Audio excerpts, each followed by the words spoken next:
नमस्ते। नंदपुर वैदिक संस्कृति संस्थान तरफ থেকে আপনাদেরকে স্বাগত জানাই। আজকে আপনারা দেখছেন এখানে আমরা আমার এনজিওতে হোমিওপ্যাথি ওষুধ নিঃশুল্ক এখানে দিই। প্রত্যেক শনিবার 9টা থেকে 12টা অবধি ডাক্তারবাবু আসেন। আর আমরা এই পরিষেবা আমাদের চালু হয়েছে মিনিমাম 4-5 মাস হয়ে গেছে, আর আগেও এটা আমরা চালিয়ে যেতে চাই। আর এলোপ্যাথি ওষুধও আমরা অনেক বয়স্ক লোকেদেরকে প্রতি মাসের 1000 টাকার ভিতরে যত ওষুধ হয় আমরা প্রতি মাসেই দিতে থাকি। প্লাস আমাদের এখানে অনেক বয়স্ক লোকেদেরকে খাওয়ানো হয়, অনেকগুলোই চলছে। আমাদের পিজির গাছেও দিচ্ছি 300 জনকে, কলেজ স্ট্রিটেও দিচ্ছি 300 জনকে খাওয়ার। আর আমার এখানেও 150 জনকে প্রত্যেক দিন খাওয়া দেওয়া হচ্ছে। এখানে 60-70টা বাচ্চা এখানে টিউশন করতে আসে সকালবেলা ফ্রিতে, ওদেরকেও জল খাবার দেওয়া হয়। প্লাস আমার একটা হোস্টেল আছে, সেই হোস্টেলেও 50টা বাচ্চা থাকে, তাদেরকে ফ্রিতে থাকা খাওয়া সব কিছু ফ্রি থাকে। আর 35 জন মতো মহিলাকে নিয়ে আমরা ফ্রি সেলাই শেখানো হয়। এটা নিত্য প্রয়োজনীয় জিনিসগুলো, তার সঙ্গে আমরা চেষ্টা করছি কিছু কাজও দেওয়ার জন্য। এরকম ছোট ছোট জিনিসগুলোতে খেয়াল করছে যে দেখুন সাহায্য মানুষকে কতদিন আমরা অর্থ দিয়ে করবো। চাইছি এইভাবে কিছু কাজ দিয়ে মানুষের কাছে দাঁড়ানো, এবং ওষুধের দ্বারা এই যে দাতব্য চিকিৎসালয় যে আমরা করছি, এটার দ্বারা যদি গ্রাম অঞ্চলের মানুষের কিছু লাভ হয় তাতে আমরাও খুব খুশি হব। আর আপনাদের সাহায্য থাকলে তো অবশ্যই আরও বেশি করে মানুষের পাশে দাঁড়াতে পারবো, সেই আশা নিয়ে আজকে আমরা এই এটাকে দেখাচ্ছি। ইনি ডাক্তারবাবু, আপনার নাম কি? সমদীপ প্রধান, বিএমএস। হ্যাঁ, আমি হোমিওপ্যাথি ডাক্তার, এবং আপনারা হোমিওপ্যাথি দেখান। হোমিওপ্যাথি কোনো সাইড এফেক্ট নেই। অ্যালোপ্যাথিতে যেমন অনেক সাইড এফেক্ট আছে, ওষুধ খেলে পরবর্তীকালে সেই ওষুধের যেমন রিয়াকশান হয় সেটা আরও খারাপ পর্যায়ে চলে যায়।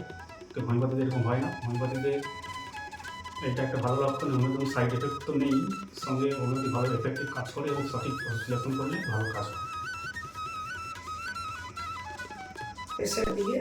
তো এরকম নীতির প্রতি আমরা আপনার নাম ওষুধ আলোচনা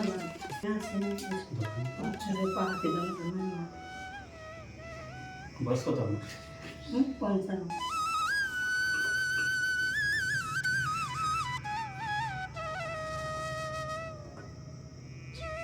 কী সমস্যা? পাহাড়ে যন্ত্রণা, ভাবে তো দাঁতে যন্ত্রণা। কবে থেকে হচ্ছে? আমার 3-4 বছর। 3-4 বছর।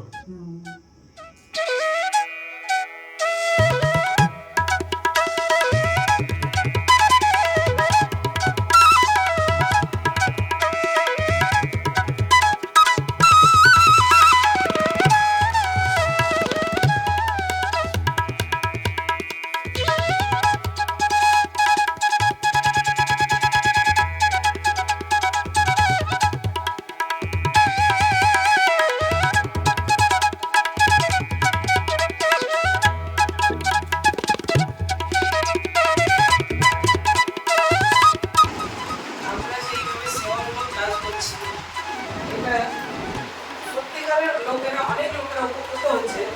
আমরা চাইবো আমাদের পাশে আপনারা দাঁড়ান, তো আরও বেশি করে আমরা এইভাবে লোকেদের পাশে দাঁড়াতে পারবো। আপনারা সাহায্য করলে গ্রাম অঞ্চলের মানুষের কাছে আরও দাঁড়িয়ে কিছু ভালো করে আমি সাহায্য করতে পারবো। আগেও দেখছি 1-2 মাস পরে আমি একটা আই ক্যাম্প করানোর চেষ্টায় আছি, যে আই ক্যাম্প করবো।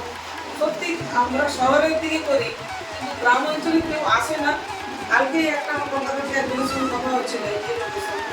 তো ওরা বলছে আমরা কলকাতা থেকে 1 ঘন্টা দূরত্ব রাস্তাতে আমরা যেতে পারি, এতটা দূরে যেতে পারবো না।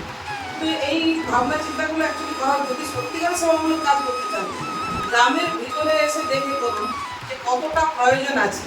যেখানে প্রয়োজন সেখানে করলে আপনারাও খুশি হবেন, এবং যারা পাচ্ছে তারাও খুব খুশি হবে। এর জন্য আমি আশা করছি আমার সঙ্গে থাকুন, আপনারা আরও বেশি করে সাহায্য করুন। তাহলে আমি আরও গ্রাম অঞ্চলের মানুষের কাছে দাঁড়াতে পারবো, তাদের সাহায্য করতে পারবো। নিত্য নতুন নতুন নতুন ভালো প্রজেক্ট আমরা আরও বানিয়ে তাদের পাশে থাকতে চাই। আর আগের ভিডিওতে আপনাদের সঙ্গে দেখা হবে।